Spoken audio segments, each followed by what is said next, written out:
Tutorial Garden Path VisualLISP IDE. Lesson 1. Designing and beginning the program VisualLISP IDE. 3. Looking at VisualLISP code formatting.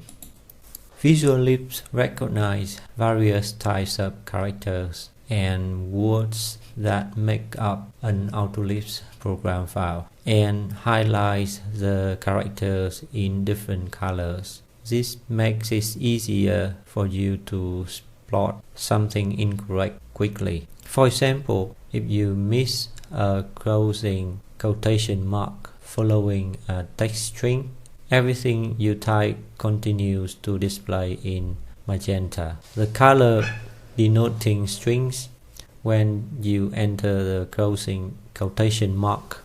VisualLISP correctly color the text following the string according to the language element it represents.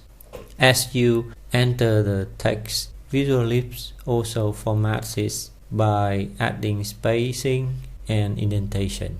To get VisualLISP to format code, you copy into its text editor from another file. Choose to format code in editor from the VisualLISP menu. You can click on that, format, check selection. So I'm going to check that, check done, all good.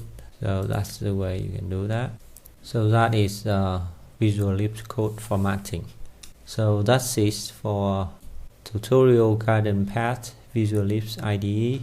Lesson 1. Designing and beginning the program VisualLISP IDE. Looking at VisualLISP code formatting.